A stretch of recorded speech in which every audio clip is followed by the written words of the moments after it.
नमस्कार बच्चों 1824 में स्वामी दयानंद सरस्वती का जन्म गुजरात के टंकारा में हुआ। 1875 के अंदर स्वामी दयानंद सरस्वती ने आर्य समाज की स्थापना बॉम्बे के अंदर की। जिस समय स्वामी दयानंद सरस्वती ने 1875 में आर्य समाज की स्थापना बॉम्बे में की, उसी सभा के अंदर डीएवी स्कूल का प्रस्ताव पास किया गया। 1978 के अंदर लाहौर के अंदर डीएवी स्कूल की नींव रखी गई और 1883 के अंदर स्वामी दयानंद सरस्वती की मृत्यु हो गई। उसके बाद 1886 के अंदर लाला हंसराज ने लाहौर के अंदर डीएवी स्कूल का उद्घाटन किया। यानी पहला जो डीएवी स्कूल था वो 1886 के अंदर लाला हंसराज द्वारा उसका उद्घाटन किया गया, इसके द्वारा चला गया। 1828 में राजा राम मोहन राय ने ब्रह्म समाज की स्थापना की। राजा राम मोहन राय का जन्म 1772 में हुआ और उसकी मृत्यु 1833 में हुई। प्रथम जो डाक टिकट थी वो 1852 में पास हुई और लेकिन वह 1953 में उसने चली। यानी प्रथम डाक टिकट भी 1853 के अंदर ही चली। प्रथम रेलगाड़ी 16 अप्रैल 1853 के अंदर बॉम्बे और ठाणे के बीच में चली। 34.5 किलोमीटर चली थी, लेकिन सामान्य ज्ञान में वह 35 किलोमीटर भी आती है। प्रथम रेलगाड़ी 1853 में चली, बॉम्बे और ठाणे के बीच में चली 35 किलोमीटर। यह कभी कभार 34.5 किलोमीटर भी आ जाता है और यह 35 किलोमीटर भी आ जाता है। 1885 के अंदर के.यू. हेम्यू ने कांग्रेस की स्थापना करी। इसमें दादा भाई नौरोजी और विनेश बाया ने इसका सहयोग किया। उसके बाद 14 नवंबर 1889 के अंदर 14 नवंबर 1889 के अंदर पंडित जवाहरलाल नेहरू का जन्म हुआ इलाहाबाद में, जो कि भारत के प्रथम प्रधानमंत्री थे। 27 मई 1964 को उनकी मृत्यु हो गई। 30 जनवरी यानी 2 अक्टूबर 1869 को महात्मा गांधी का जन्म हुआ गुजरात के पोरबंदर में और 30 जनवरी 1948 को नाथूराम ने गोली मारकर हत्या कर दी गई। यानी महात्मा गांधी का जन्म 2 अक्टूबर 1869 को गुजरात के पोरबंदर में हुआ, जिसकी 2 अक्टूबर 1869 को 1869 और 30 जनवरी 1948 को नाथूराम गोडसे ने गोली मारकर हत्या कर दी गई। महात्मा गांधी ने कई आंदोलन चलाए। 1920 में चलाया असहयोग आंदोलन, 1922 में चोरा चोरी कांड और 1942 के अंदर भारत छोड़ो आंदोलन महात्मा गांधी ने ही चलाया।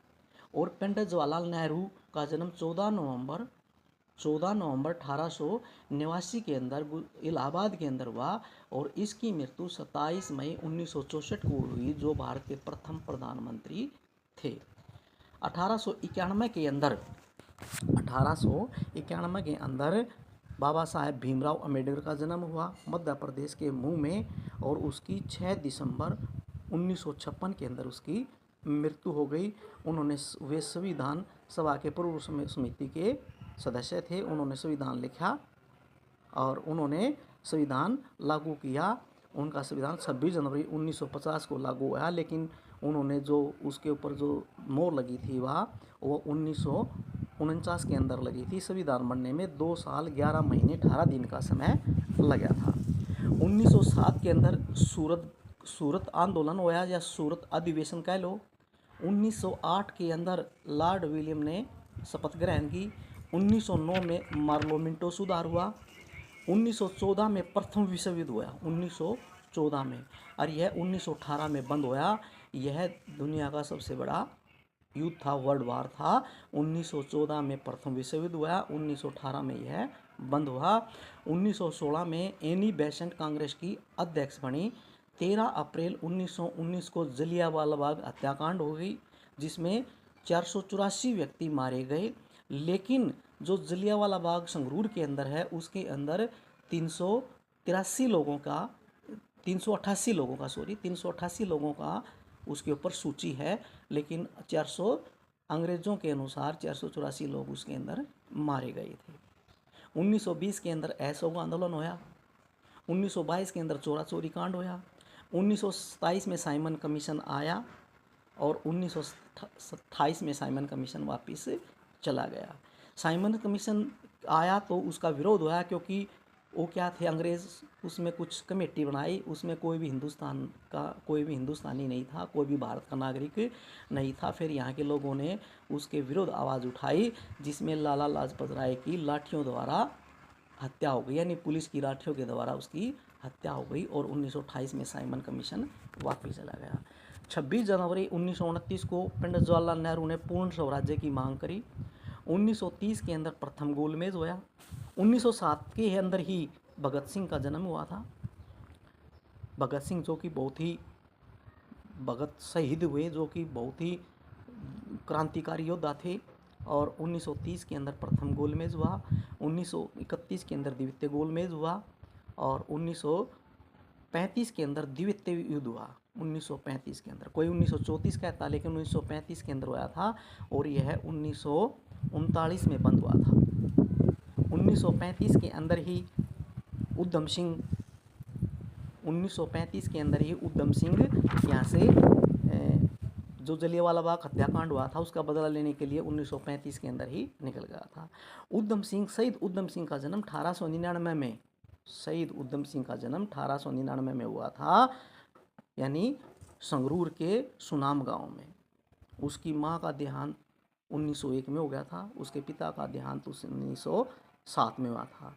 उसकी माँ का नाम, उधम सिंह की माँ का नाम था नारायणी देवी और उसके उधम सिंह के पिता का नाम था दहल सिंह, जो कि 1907 में मर गया था, क्योंकि यह जलियांवाला बाग हत्याकांड से पहले ही मर गया था। लेकिन उधम सिंह का पालन पोषण उसके भाई ने किया।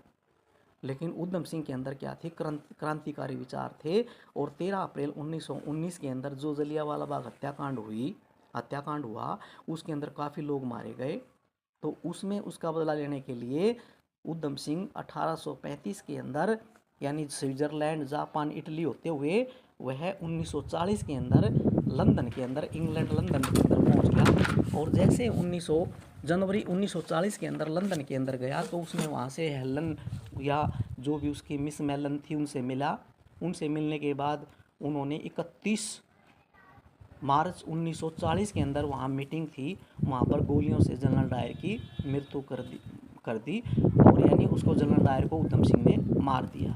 और 31 मार्च 1940 को ही तो जनरल डायर को मारा था, लेकिन 31 जुलाई 1940 को ही उधम सिंह को फांसी की सज़ा सुना दी गई, यानी फांसी दे दी गई थी 31 जुलाई 1948 के अंदर। 1940 के अंदर ही रविंद्रनाथ टैगोर की मृत्यु हो गई थी। रविंद्रनाथ सबसे पहले क्या था, 1905 में बंगाल विभाजन हुआ था। पहले हमारी राजधानी कोलकाता थी। 1905 में जैसे ही बंगाल विभाजन हुआ तो हमारी राजधानी की घोषणा कर दी 1911 के अंदर। 1911 के अंदर घोषणा कर दी भाई, 1911 में ये घोषणा कर दी भाई भारत की राजधानी, इंडिया की राजधानी नई दिल्ली होगी, खाली घोषणा करी थी। लेकिन यह 13 अप्रैल 1931 के अंदर इसका उद्घाटन किया गया था नई दिल्ली का, यानी 1931 के अंदर हमारी नई दिल्ली के अंदर हमारी जो राजधानी थी उसका उद्घाटन किया था, उसका समारोह किया गया था। लेकिन 1911 के अंदर उसकी घोषणा की गई थी। और उसमें क्या था, 1911 के अंदर ही रविंद्रनाथ टैगोर ने ये गीत लिखा था, जन गण मन यदि नायक जया है, भारत भाग विधाता है।